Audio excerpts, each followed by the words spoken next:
What's up, good people? This is Go Element Auto Works. Welcome back to my show.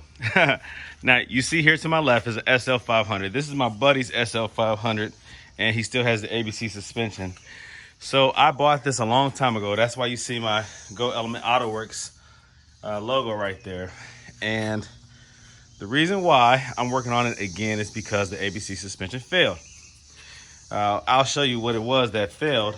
And at this point of the process, I've already removed the wheel well lining, and this is the rear driver's side. So this line right here is the one that ruptured. Now, I thought it was just the rubber part. I mean, it was coming out the rubber, but there is actually, that's just a rubber jacket, and it's still, this is one of those steel braided lines right here. And I've made it more exposed because it's very brittle, but this right here is very thin. This is not what keeps it, the fluid inside. This is just, again, a jacket or a covering for the braided line. So the line itself was compromised. And, well, it leaked out everywhere. You can see here some of the remnants of the Pitocin, or however you pronounce it, the hydraulic fluid. But we put, well, I put 2 of those quarts in there, and it just like poured out. I mean, it was just shooting out.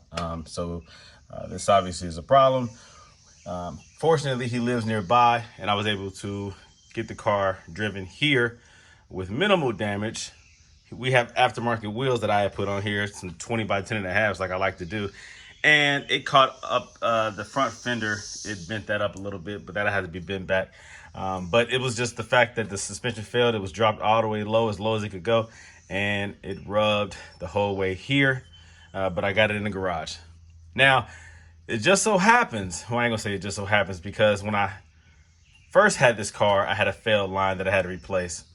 And I know that the accumulators need to be replaced on this thing. Here goes one of them. And these accumulators, again, they take the impact. There is a rubber-like diaphragm, some type of diaphragm, and there is it nitrogen that separates it from the fluid. One side of the diaphragm is nitrogen. I want to say hydrogen, but I think it's nitrogen.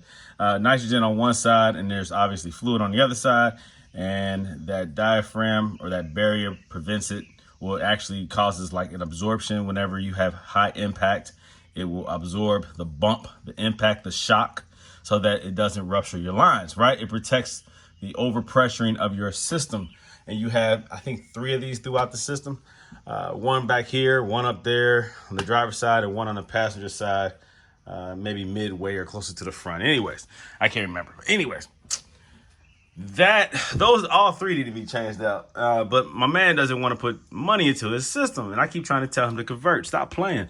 But he wants to maintain this and just put money in it as needed. And I'm trying to teach him preventative maintenance, but he's hard-headed. Anyway, so a while back, what I had done was I had bought a couple lines when I was maintaining my silver one down there, and when I purchased this one. So when I went on eBay and I got a couple used lines. It just so happened that the line that I need, I already have. That's dope. And another thing, this line right here, it hooks up to a little joint down here. Let me see if I can get down here. Where my camera at? I mean my flashlight. Okay, flashlight. I don't need the strobe. Just give me the regular light. Okay, so that line is this line, this one right here. And guess what? It doesn't go all the way up to the front. I thought it did, so I removed the driver's side wheel well, the wheel well lining in the wheel, but it actually goes to this. Yeah, baby. That means I don't have to do a whole lot of disassembly. It's easy access. I didn't have to take the front apart. I'd have to remove any of this stuff, which I had already done, just because I was anticipating that it went around the wheel and connected up to the front to the valve block, but it doesn't. It has this little, what I would call like a little junction box right here, and that allows me to separate it right here I had already removed this inner lining right here. You can see this is what covers up all of this all the way back, protects those lines all the way back. So I removed that to get access to these lines. I'm very, very, very happy that the line is easy to access, and I'm even more happy that I already have the line. Yeah, buddy. So I just got to make sure the line is clean. Maybe put some fluid through it just to clean it out. Make sure there's no debris, because I think I ordered maybe like 5 or 6 lines, and they all came packaged up, and you don't know who removed them, how well they kept them protected from the elements before I purchased them.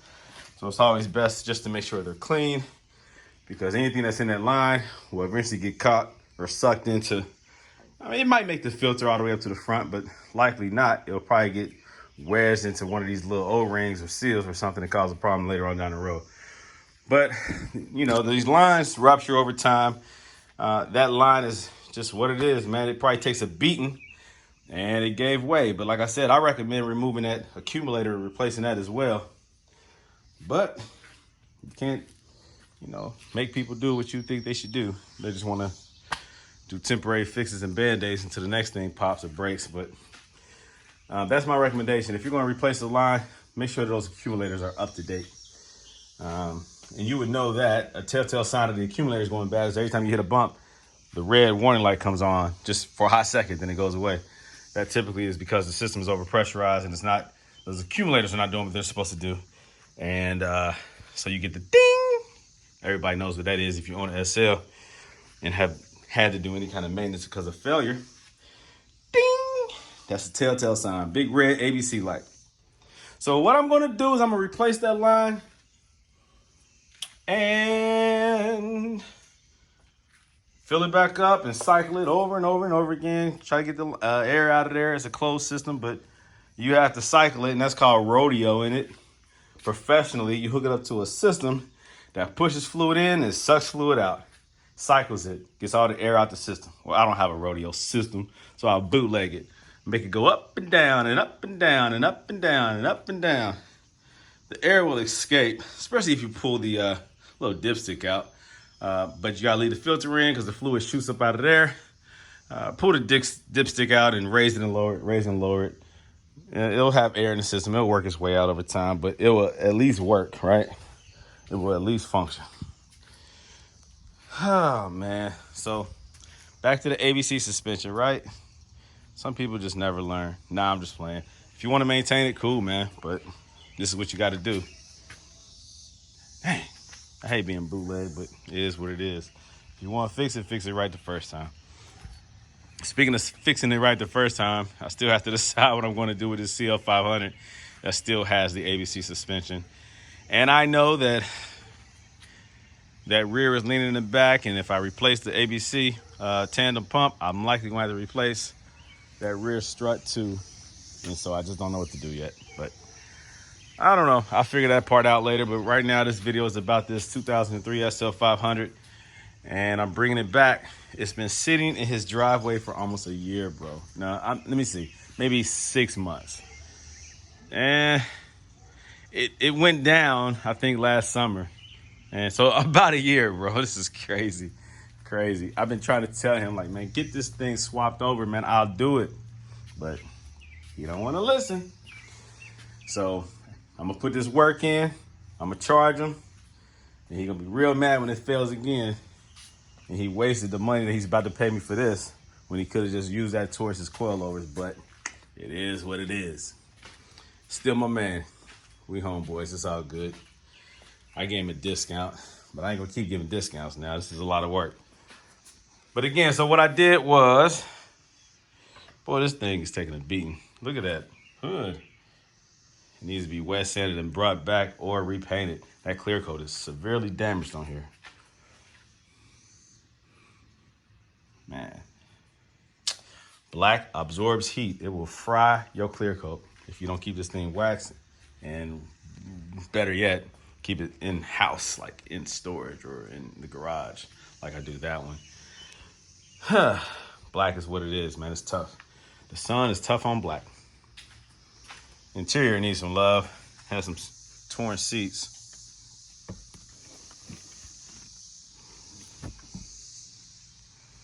AC needs to be recharged. The top doesn't work. You see this right here?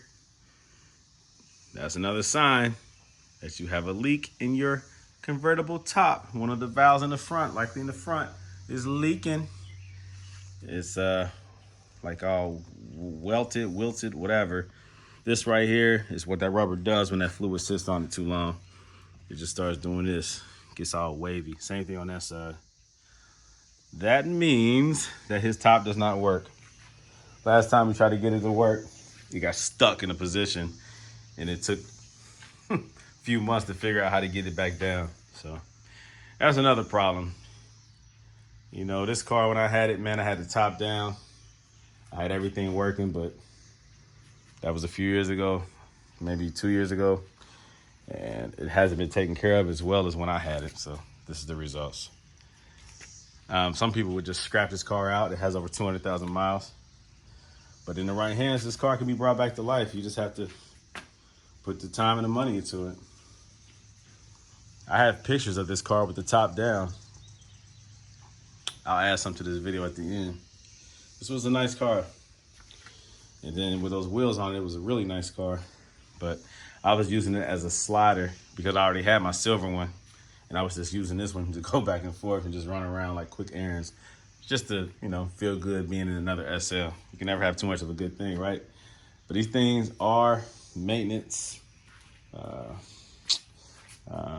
don't know. It's like they require a lot of maintenance. It's kind of like a model girlfriend, you know? I think I used that comparison before where she requires nothing but the best, you know?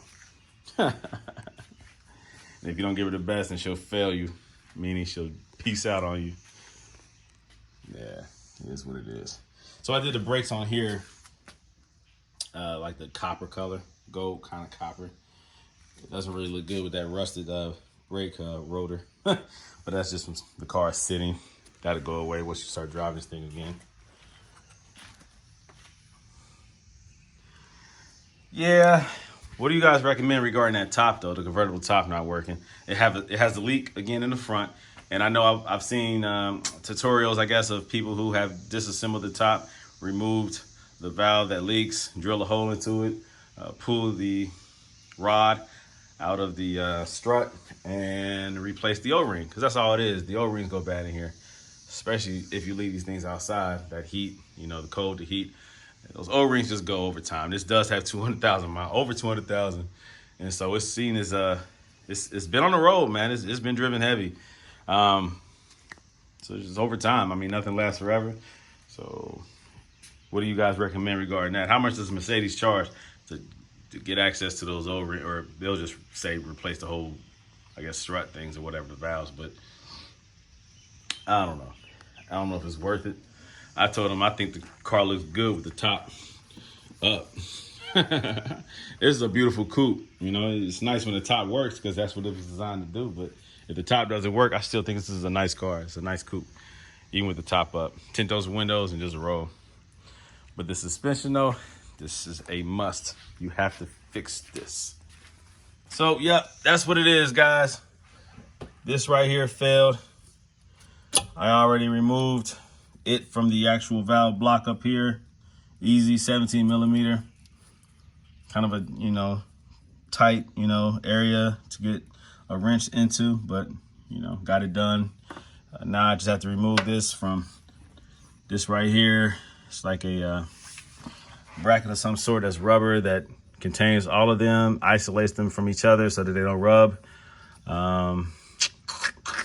So this is like a metal frame right here that goes around this rubber piece right here. You got to take the screw off of that, drop that out the way. There's a couple more brackets up underneath that you have to remove. And before you remove those, take it off the valve block up there while there's tension and support. Loosen that and then take the brackets off and remove it, swap it out. Like I said, make sure this line is clean.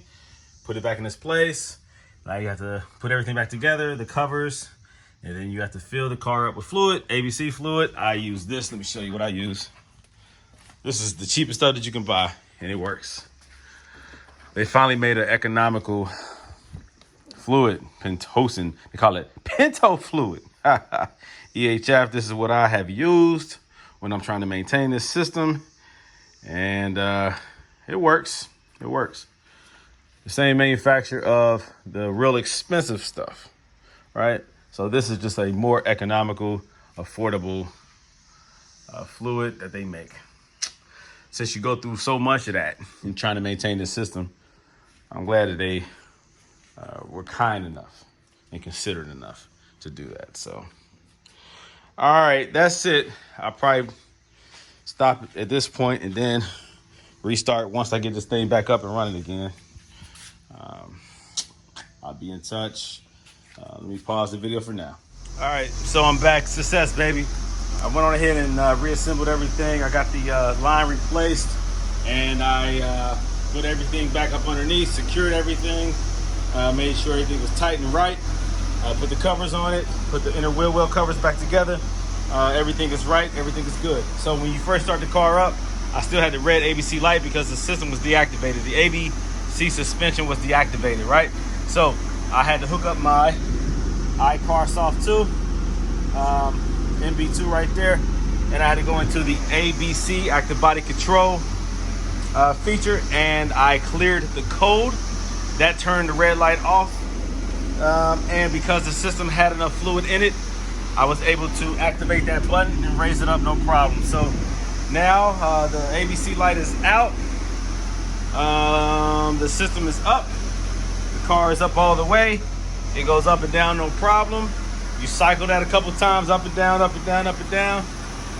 I added fluid through this right here, pull that out, use a funnel, a thin neck funnel right here, stick it in there, take your time, fill that up. Do all that, of course, beforehand, before you clear the code.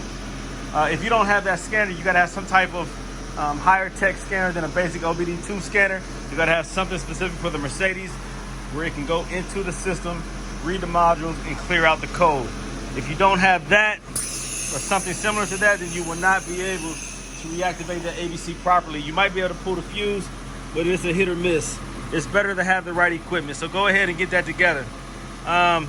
Clear the code, raise it up and down, you're good. So I replaced the line and cleared the code, and I have enough fluid in there. I checked the fluid level. You pull this out, you got the dipstick.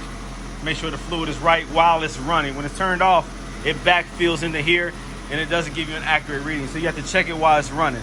It's just like the transmission fluid. You check it while it's running. All right, you don't check it when it's empty, because then you'll fill it up incorrectly. Fill it up while it's running. Make sure that the levels is right.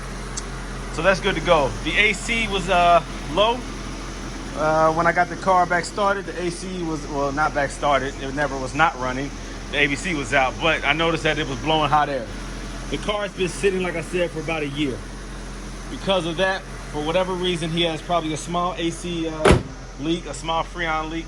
Most cars, when they sit for a long time, it does tend to leak out. You know, it's under pressure, and if it's not being used, those seals tend to allow high pressure stuff to leak, especially a gas. So he has something that's compromised in his AC system, whatever. A lot of people don't mind adding a couple cans of Freon every year. In this case, it wouldn't recognize the, it wouldn't allow you, it wouldn't accept Freon. You had to go into the system again using this, and I had to go into the AC system portion, and I had to clear the code, all right? Because it's reading low bars, low pressure. When it goes into that, it protects itself, it shuts the system off, just like the ABC. Your AC system will shut itself off, you have to reactivate it. I had a gauge on there to tell me once I reactivated, the gauge started to show me what was actually in it. It was low, all right? So I had to add Freon, but you have to reactivate it in order to get it to accept Freon, a charge. Professionally, you know, you're supposed to get it done elsewhere where they can discharge it properly, because you're letting gases into the atmosphere that will hurt the ozone layer. So I'm not telling you to do this yourself and to like release the pressure. What I did was added pressure. I didn't release anything. So I added 2 cans of Freon. It charged up to where it needed to be bar wise. You check the bars on here, and they'll tell you if your bars are good enough. You know, you go into the read live data stream right there, and it will tell you exactly what the pressure is. Make sure your bars are right. per manufacturer. Like, go ahead and manufacturer recommendations. Go ahead and look that up. I can't even tell you what it is. It might be 12 bars. It might be 13 bars. I don't know what kind of car you got. Usually Mercedes is kind of universal regarding that, but I don't want to misguide you or tell you some wrong information, so I'm not going to. So find out what your AC system is supposed to be charged at, and do that, and you're good to go. So that's how I fixed the AC. Well, I'm sorry, the ABC line. I replaced that. Recognized where the leak was at. Fortunately, I had another line. Earlier, I said that I had ordered a couple lines off of eBay, which I did. But actually, that line came from the SL. When I disassembled that and put Neomax, Silver's Neomax in there, I kept all my lines intact that I removed, and I saved them. And so that line that I put on here actually came from the Silver car. And it was in great shape, so I did that. It's holding pressure, everything is good. You remove the lining so you can get access to it.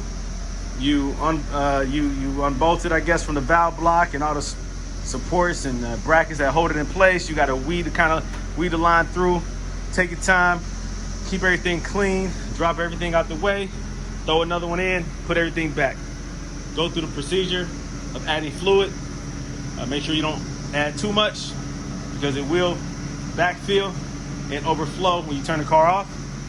Make sure you put the proper level in there. Make sure you clear the ABC. Like I said, I did it with the scanner. You might be able to do it by pulling the fuse, but eliminate the code.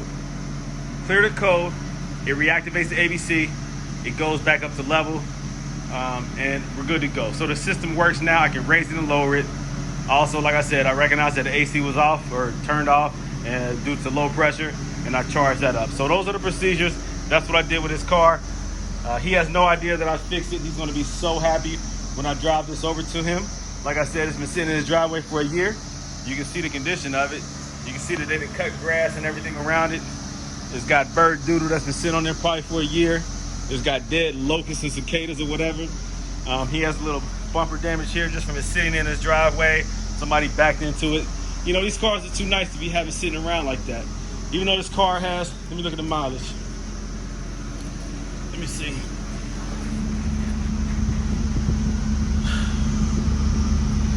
Even though the car has, let me see how many miles is on this joint. Let me clear this. I already replaced the license plate. He needs gas. I replaced the license plate bulbs already. 200,000 miles, man. 200,000 miles, 790. 200,000, 790,000 miles is on this car. So 200,000, 790. Yeah, okay. A little tongue tied there. 200,000, 790 miles is on this car, and it still runs. All right, so that's pretty impressive, man. Pretty impressive. So that's how you fix the. That's how I fixed the line on this car. This car still needs some love. You see here that there's a crack in the windshield. It was there when I bought it. He has an intent on getting it replaced. He'll take care of that. And again, the roof leaks. He had to stuff some stuff in here, some I don't know, tissue paper. I don't know, what is that? Paper towels, napkins or something he had to put in here to stop the leaking. Because if you try to add fluid in the back to the pump, it will leak out wherever the leak is at. And in this case, it's in the front along here. And what it does is it drips out, okay? Because it's right here. The valve is somewhere up in here, and it leaks out, and it gets on your clothes. So you don't want that. So get that fixed. I don't know what he should do about this lining, this trim right here. He's going to have to figure that part out. Replace that. Anyhow, that's up to him. I did my part. ABC is working. AC is working. We're good to go.